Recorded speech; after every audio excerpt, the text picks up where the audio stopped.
Hi guys, I'm Karolina and I work with data. Since the overwhelming majority of you wanted to see this video, today we're going to talk about how to become a data engineer. There are two aspects to this question. The first one is that of finding a job. And I think there are basically three routes to becoming a data engineer. Technology graduate schemes, data consultancies, and finally junior data engineering positions. So I'm going to discuss all three, and I'm also going to say which route I took and how I ended up doing some data engineering work.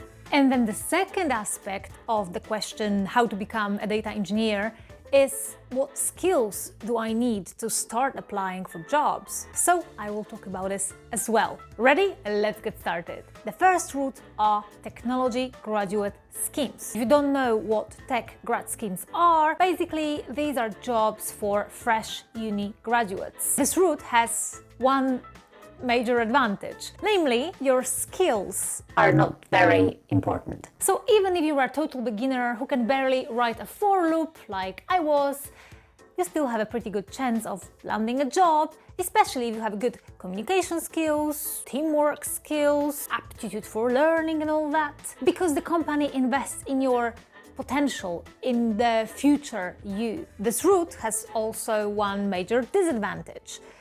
If it's a fairly general graduate scheme, not like data engineering grad scheme, but just like technology grad scheme, then you might end up doing something completely different. You might get assigned to different tasks and your exposure to data engineering will be minimal. But taking into account the fact that data lies at the heart of everything now, the chances are that you will end up doing a data engineering related work. And you can also move the teams if you are inside the company already. So, you can kind of shape your career. That's the route that I took because I knew very little when I was applying to jobs. I can tell you what I knew. I literally knew basic to intermediate Python. Say I knew NumPy library, Pandas library. I didn't even know SQL that well. I definitely didn't know anything about stuff like data warehousing, data modeling, Hadoop and AWS, all that stuff that was alien to me. I did my bachelor degree in economics, so unrelated, and I did my master's degree in computer science, so that was kind of related, but they didn't cover any data engineering modules or anything like that. If this route sounds good to you because you are in a similar hopeless position, then I suggest checking out some investment banks like JP Morgan, Goldman Sachs, HSBC, large consulting companies like Accenture, Deloitte, EY, PwC, and see what graduate schemes they offer. In the UK, you can expect to get roughly 30 to 50,000 pounds as your starting salary if you apply for such a grad scheme. The second route that many of my colleagues took are data consultancies. Like I explained in one of my previous videos, data consultancies are companies that hire you, train you up, and then place you with a client. You are paid throughout the whole process, even the initial training. How much is a separate topic. If you're wondering how this works, basically the data consultancy charges the client more and then pays you less, so they make money on you. Again, the advantage of this route is that you don't have to know anything because they equip you with all the skills, they train you up. The obvious disadvantage is that you'll be underpaid and also you'll be tied to that consultancy with a contract. And if you want to leave, you have to pay the cost of your initial training, which I assure you is a lot of money. Two such consultancies that come to my mind in the UK are Kubrick and FDM Group. Let me know if you know of any other ones. And finally, the third and the best route is getting a junior data engineering position at a company. No grad schemes, no consultancies, no, you just apply for a job, you read the job description, you see if you have the skills. If you do, then you apply, you get a job. Now, the advantage of this route is that you will be doing data engineering. Like they said in the job description, you are in power, you are in control of your career. You know what you're signing up for. If it says on the job description that you'll be working with Amazon AWS, then chances are you'll be working with Amazon AWS. And if you don't want to work with Amazon AWS, then you look for a different company, and that company says, hey, we work with Google Cloud, and then you say, hey, I want to work with Google Cloud, so you apply to the second company. So you can basically pick exactly what you like and shape your career the way you want. The obvious disadvantage of this route is that there are no shortcuts. You must prove to the company that you have the skills that they are looking for. So obviously this route actually requires you to learn something beforehand. If you're doing a career switch and grad schemes are not for you anymore, or if you are just good with technology, if you know that you can learn these skills quickly on your own, then I highly suggest you take this route, because landing a junior data engineer position is probably the quickest way to become a specialist, and so it's the fastest to give you the highest earnings potential. Because in a year or two, you'll stop being so junior and you can go on and become a contractor, and then you can basically earn in a week what your colleagues in a corporation earn in a month. Okay, so we mentioned that in order to get a data engineering position, you need to have some skills. And that brings us to the second aspect of how to become a data engineer question, which is, what skills do we need? And since I've had some exposure to the industry, to data engineers and data engineering teams, I can list those skills for you, so hold tight. 1. Python.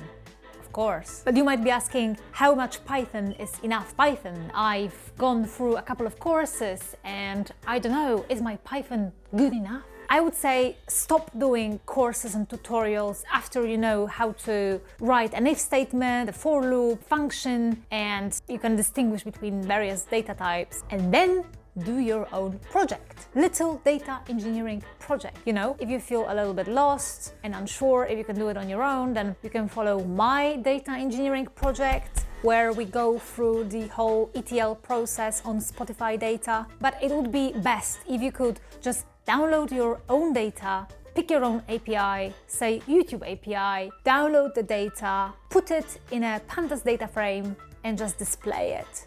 That's it. All you need to know for this to work is a Pandas library and requests library, and just go and Google those libraries and just do it. Do it. Because if you can do it, this is proof that your Python is probably sufficient. Well, to start applying to jobs. SQL. You might be thinking, how much SQL is enough SQL? Or better still, how can I practice SQL? I don't have any data. I don't know anything about databases. I don't know how to view a database, or where do I get a database from? Send help! Firstly, you must download some data, then place it in a database, then use a database software such as dbeaver, and in that software you can query your data using SQL. If that sounds complicated, again, I send you to my data engineering course, or you can just follow an article that I found a few days ago that teaches you SQL and also provides you with a sample data. So that's very convenient. Skill number 3 are databases. Knowing some SQL is actually not enough. It is also important to understand databases in general. The best way to store data, if it's of this kind or if it's of that kind. This is a very broad topic, but I suggest that you have at least an awareness of basic terms such as relational versus non-relational databases, or schema on read versus schema on write. I suggest you watch a lecture given by my ex-colleague and my data engineering guru, who talks through data engineering principles and talks about database design and best practices. The link should appear here. 4.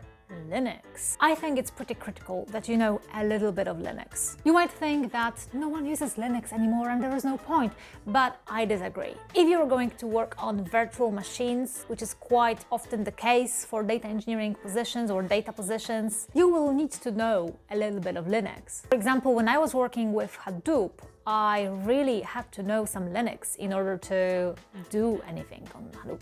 So really, these things are related. And in general, I think there is a very simple rule in computer science. The more low level you can go, the more power you have.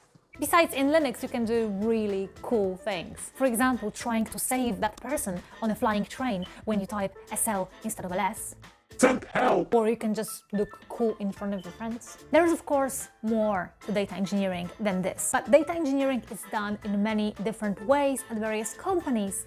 The skills that I mentioned are pretty universal. You can check out what skills the companies that you want to apply for are asking for. And for example, if you want to work with AWS, then you might want to learn some AWS before you apply. Or maybe you'd like to learn some Hadoop, or maybe you'd like to learn some Spark or Airflow or something else. There are many technologies, but I would say they are quite company specific. It's not like every company uses Airflow. It's not like every company uses Spark. A question that came up multiple times was, would I recommend any books, courses, training materials? Let me be honest, I haven't used any, so no, sorry. If I was to recommend something now, I wouldn't be talking about my own experience, and that's just not fair, so no recommendations from me. But I'll tell you this one thing. I think that doing courses and tutorials can be a little bit deceitful because they make you feel like you're productive, like you're getting somewhere.